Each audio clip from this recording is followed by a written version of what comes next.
Di bahasa Yunani gnosis, maka itu bahasa Inggris I know, I don't know, tahu ya, I don't know. No ada k-nya depannya karena dari bahasa Sanskerta dan dari bahasa Pali sebenarnya.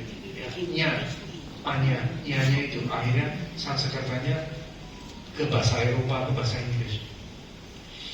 Nah sama, kita ke dokter, sama kita praktek dharma kita. Kita ngaku dulu nih, kita butuh bantuan. Kita ngaku ke siapa? Ke Dewi Kuan Yin, atau ke Buddha Tara, atau ke Buddha siapapun yang hati kamu merasa dekat. Kamu ngaku dulu, Buddha, saya ini pasien yang sakit. Sakitnya apa? Penyakitnya loba dosa moha. Penyakitnya saya gampang marah. Saya belum memaafkan tante saya atau ibu saya atau anak saya. Terus saya medit, misalnya saya pelit, saya belum berani bagi-bagi uang, padahal semuanya juga nanti saya akan hilang. Ya, barusan tadi pagi ibu saya cerita, itu ada bintang film namanya Clint Eastwood, nggak tahu pada tahu nggak? Itu film cowboy tahun 50-an itu. Ya, cowboy sama dia main film dulu, apa Django, terus film-film zaman dulu lah, zaman nenek saya masih kencang itu. Ya. Dan dia umurnya sekarang 90 berapa ya, 93 apa 94. Dan dulu ibu saya bilang dia donasi ratusan miliar. Ya, saya bilang ke ibu saya bagus sekali. Tapi alangkah baiknya kita nggak usah nunggu sampai kita umur 94 baru donasi. Sekarang aja udah kasih dan nggak usah donasi yang 400 miliar, nggak usah. Donasi apa? Mie ayam, donasi paramek, donasi ngasih pelukan, donasi ikut saweran di wihara, seceng, noceng, goceng, ceban, nggak soal. Ya. Kita membiasakan diri melakukan kebajikan. Clint Eastwood melakukan itu. Bill Gates sudah menyumbang 50 miliar dolar. Itu berapa ya? 800 triliun udah disumbang Bill Gates. Ya, dia juga bingung, duit segitu mau diapain lagi? Bangun wihara sih boleh ya. Cuman Bill Gates itu syaratnya berat sekali. Saya karena pernah bantu beberapa teman, saya mengusulkan kamu coba kirim surat ke Bill Gates, ke Gates Foundation, karena bisa minta uang dari dia. Tapi yang ngasih proposal tuh banyak sekali, dan setiap bulan cuma diambil 3 proposal yang paling menjanjikan. Saya waktu itu ingin bantu teman saya minta uang ke Bill Gates untuk bangun sekolah di Indonesia. Tapi ternyata Bill Gates ini dia hanya untuk urusan pendidikan, dia hanya di Amerika, dia nggak di negara lain. Karena dia di Afrika dia ketipu, di negara mana dia banyak ketipu juga Bill Gates. Tapi bayangkan ya kalau kita hatinya itu hati pemurah, bisa selalu ikut memberi. Nah, tadi kembali ya, kita jadi ke Buddha, kita sujud, kita bilang Buddha, saya ini orang sakit, saya butuh obat, saya butuh dharma. Saya ingin tapi kita harus rendah hati, nggak usah jaim di depan Buddha ya. Tapi kita sujud jujur-jujurnya. Kalau perlu kita malah lebih bagus lagi, kita sujud. Kita bersujud, dan bersujud itu bukan hanya ke satu Buddha. Keribuan, jutaan, miliaran Buddha yang banyak banget, kita sujud ke mereka semua. Lalu kita minta obatnya, dharma, dan dharmanya itu kita makan obatnya. Jadi welas asih itu perlu kita jalankan, perlu diamalkan setiap hari dengan hal yang kecil-kecil, nggak usah yang gede-gede. Melakukan kebajikan yang kecil-kecil tapi setiap hari. Ibunda Teresa ya, saya juga ngefans sama Ibunda Teresa. Dia mengatakan nggak usah melakukan tindakan yang besar, lakukanlah tindakan kebajikan yang kecil-kecil dengan hati yang besar. Ya, ngasih makan kucing dengan hati yang besar, bantuin anak dengan hal yang kecil dengan hati yang besar. Yang lebih penting itu hati yang besar itu. Karena kalau kita bilang saya nggak bisa bantu, kita semua bisa bantu dengan doa, dengan patidana, dengan kita melakukan kebaikan. Setelah kita bantu kucing, kita mengatakan, semoga ini teman saya yang lagi sakit, dengan saya ngasih kucing, memang karmanya nggak banyak, semoga karma baik ini teman saya bisa sembuh. Beautiful. Ya, kita membiasakan diri. Saya setiap hari ngasih kucing, nggak setiap hari sih, Senin sampai Jumat itu saya di kantor tuh banyak kucing liar. Ya, biasanya setiap hari itu antara 9 sampai 12 kucing. Ya, cuman pernah temannya datang, besoknya anaknya diajak bawa sama dia. Ya, dia ngajak, ini anak gua nih, dia ingin nunjukin. Ya, itu setiap hari. Ya. Saya ngaduk makanan, begitu nyampe di kantor, bikin makanan dulu buat kucing. Spesial, bubur sarden spesial, bubur sarden tomat spesial. Ya, karena dulu sardennya buat ayah saya, buat vitamin. Terus tomatnya, kuahnya buat kucing. Cuman kucingnya waktu itu pernah WA ke saya, tolong jangan kuahnya dulu dong, jangan pelit dong, kasih dagingnya juga. Ya udah, mau daging apa? Ya nggak apa-apa, bandeng aja nggak apa-apa. Ya udah bandeng. Ya jangan sempat yang kurus-kurus, jangan. Katanya, ya udah, oke. Ya. Dan kucing itu mereka tahu enak juga, karena satu kaleng gede itu maksimal seminggu habis. Dan hari pertama, wah kucingnya suka banget. Udah hari kelima mereka udah kayak, ya kan baunya udah beda ya, makannya juga setengah hati. Ya, tapi kucingnya dari jauh aja, saya cuma dari jauh lari, kucingnya pada lari. Dan biasanya itu ngasih kucing ini saya mendedikasikan karmanya itu bukan buat saya buat adik saya, buat ibu, buat ayah, buat makhluk lain. Pokoknya didoakan buat yang lain aja, kayak gitu ya. It's so nice, bikin bahagia rasanya. Jadi kucing kalau di depan, di samping ruko, saya di kantornya di ruko ya, di samping kantor saya itu ada perusahaan properti, dan di situ ada satpam, ada ini. Kalau ada kucing lewat, di sana mantranya beda. Begitu kucing lewat, mantranya apa? Hus, hus, diusir begini kucingnya. Kalau di kantor saya mantranya apa? Lai. Sini, datang sini. Sini ada makanan kucing. Ya. Terus di rumah saya juga dianugerahi 2 anak kucing. Ya, ada orang lempar kucing, buang kucing di depan rumah. Dan waktu itu ayah saya belum separah ini, dan ayah saya sangat sekali kucing itu. Sekarang kucingnya udah gemuk. Ya. Yang satu namanya Ojen, yang satu namanya, tadinya saya mau ngasih nama Nasiran. Yang cewek saya mau, ya di kantor itu ada satu yang sering datang, saya kasih nama Mbak Fitri. Kucingnya itu namanya Fitri. Ya. Yang satu lagi namanya Eti, si Eti. Saya biasa nanya OB saya, tadi pagi Fitri datang nggak? Eti datang nggak? Kok nggak datang? Pada kemana? Nggak tahu, kali lagi pada sibuk ini belanja pagi kali. Kata OB saya. Ya. Tapi ini bikin bahagia kan? Kita bantu dengan yang kecil-kecil dulu aja. Itu bikin happy banget. Ya. Dan misalnya hal yang kecil aja, saya di rumah tuh kalau misalnya ada karton gitu ya, saya selalu ajarin mbaknya saya, karton ini jangan dibuang. Karton diapain di rumah? Dikumpulin terus diapain? Exactly, dikasih pemulung. Sama, saya bilang ke mbak saya, cuma beda mindset. Tadinya dibuang di sampah, diambil pemulung. Tapi ini berubah sekali. Saya bilang, mbak, pokoknya ada botol, ada apa, dikumpulin, ditaruh depan rumah khusus diambil pemulung. Dan itu di rumah itu ditaruh 5 menit hilang itu. Ya. Pokoknya karton, botol, senter, baju bekas sebentar hilang. Ya. Dan itu teman-teman saya juga pemulungnya. Ya. Saya tahu karena dia kalau lewat, terus ada yang saya nggak tahu tuh artinya apa, gitu ya. Terus ada yang lewat ya, bekas tangki atau apa gitu ya. Jadi itu teman saya juga, Pak Mandi itu kurus, orangnya kurus banget ya.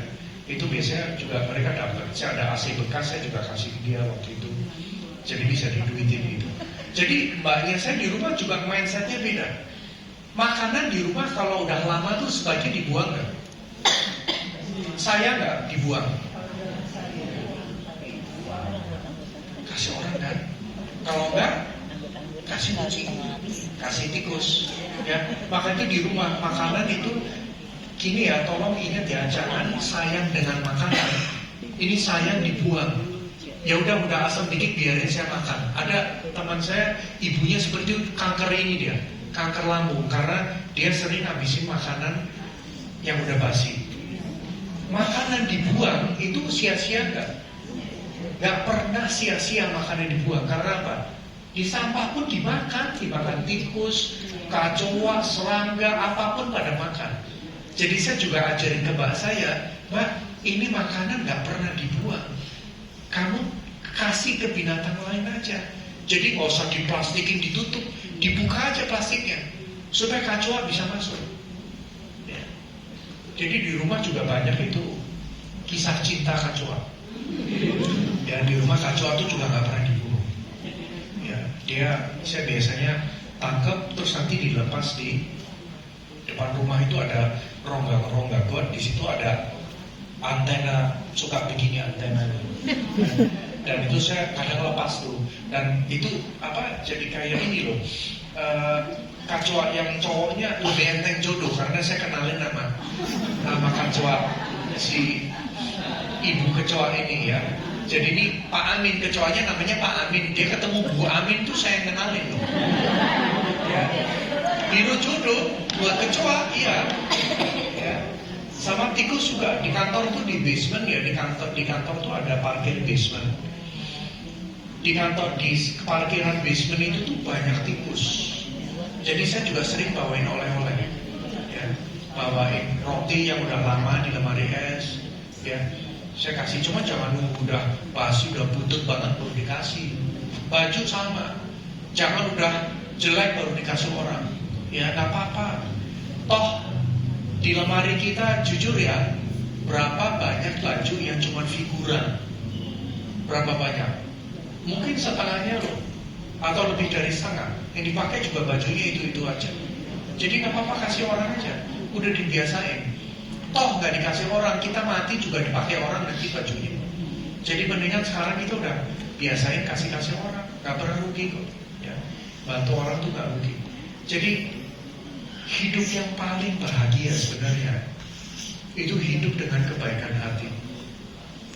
Hidup yang paling happy, paling menyenangkan, paling fun, paling senang, paling semangat, dan juga menularkan semangat dan membuat badan lebih seger, itu kalau kita bantu orang. Mulai dengan hal yang kecil-kecil itu kayak kalau kita suara ini pegang jengkol, pegang apa ya. Jadi apapun orang membutuhkan. Nah, tadi saya kembali dulu ke cerita area kalau kita suara lagi. Sorry, kita waktunya sampai jam berapa nih? Sampai jam 4. Ini jam saya salah deh kayaknya. Itu juga salah. Oke, saya tutup dengan satu cerita ya. 1 jam lah. 5 menit aja. Afal itu suara kenapa 1000 anak. Jadi waktu dia jadi bodhisattva, dia bertekad, saya akan menyelamatkan semua makhluk dari alam-alam rendah. Yang di alam manusia akan saya angkat menjadi bodhisattva, menjadi Buddha. Yang di alam rendah juga akan saya angkat semuanya, supaya mengosongkan neraka, alam preta, alam binatang, dan alam manusia, supaya semua ini bisa jadi happy. Cuman setelah beberapa kali melakukan itu, beliau itu merasa bahwa saya udah nolongin banyak orang ini, kok malah lebih banyak lagi masuk neraka. Terus dia kan bikin janji, semoga kalau saya gagal, semoga badan saya ini pecah 1000 dan kepala saya pecah 10. Ini tekadnya seperti itu. Dan benar dia merasa ansyok, udah berusaha berkapa-kapa, ternyata dia merasa nggak berhasil. Dia jatuh sesuai janjinya, Jatuh badannya pecah jadi 1000. Terus kepalanya pecah jadi 10. Lalu Amitabha, gurunya Amitabha itu datang mengatakan, nah ini artinya anak dari para Buddha. Bodhisattva itu disebut anak dari para Buddha karena Bodhisattva ini punya bodhicitta. Ini ciri dari Buddha itu punya bodhicitta juga. Nah, kamu telah berbuat baik. Kamu gak salah, kamu udah berusaha, udah memperjuangkan kebahagiaan para makhluk. Terus sama Amitabha ini dibenerin badannya, diberdiriin. Yang pecah 1000 itu jadi tangannya 1000. Kepala yang pecah 10, maka itu jadi 10 kepala. Paling atas 11, Ekadasa kan? Ekadasa 11. Paling atas itu siapa? Amitabha, gurunya. Jadi Avalokitesvara ini kalau dilihat, gurunya yang paling di atas ya, Amitabha. Itu paling di kepalanya paling atas. Maka itu kita di sini kalau udah berusaha sebaik mungkin menolong orang, jangan putus asa, jangan merasa saya kok nggak berhasil. Yang penting kita udah melakukan sebaik mungkin. Sebenarnya Borobudur itu ajarannya seluruhnya itu tentang kebaikan hati. Gimana kita ini jadi manusia yang lebih peduli, yang lebih baik hati. Itu buat kita dan buat makhluk lain. Jadi intinya, mulailah sekarang kita berbuat baik. Mulai dengan hal yang kecil-kecil, mulai dengan diri sendiri, dan mulai sekarang. Kita gak usah nunjuk ke orang, kok dia gak baik, kok dia gak baik. Udah, kamu bisa apa sekarang? Ya, kita semua itu bisa melakukan sesuai kemampuan kita. Kalau kita bisanya ngasih ikan asin ke kucing, kucingnya nanti keselak ya, gak terlalu asin ya. Kalau nggak kasih ikan sepat, ya udah paruan 2 deh. Apa buntutnya aja dulu kasih ke kucingnya. Ya, nggak apa-apa mulai dengan yang kayak begitu. Terus nanti ini menjadi gaya hidup kita. Setiap hari yang ada hanya ingin berbuat baik. Dan kita kalau udah harus say goodbye dalam hidup ini, kita udah nggak menyesal karena kita sudah melakukan sebaik mungkin. Nggak sempurna, tapi melakukan sebaik mungkin. Ya, kita semua ini punya kesempatan sekarang untuk mengoreksi perbuatan kita, untuk minta maaf, untuk memperbaiki hubungan dengan orang lain, dan untuk berbuat baik. Oke, sebenarnya saya masih ada cerita banyak banget, tapi waktunya sudah habis. Kenapa? Ya, next time ya, yang mau lagi ya. Oh, boleh ya, nanya sebentar ya.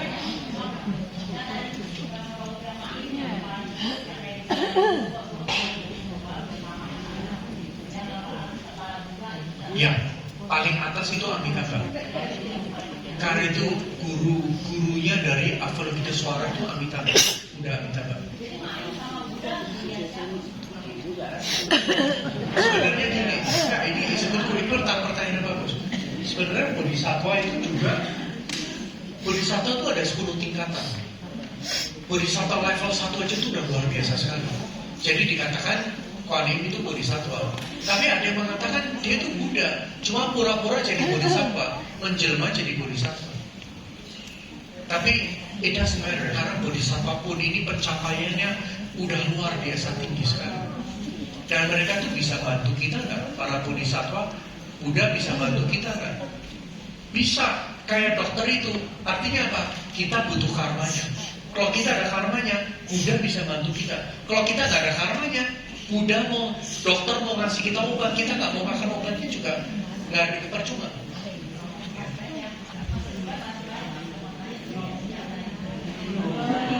Next time ya. Apa mau ditambahin 1,5 jam lagi? Makasih ya. Sampai jumpa lagi ya.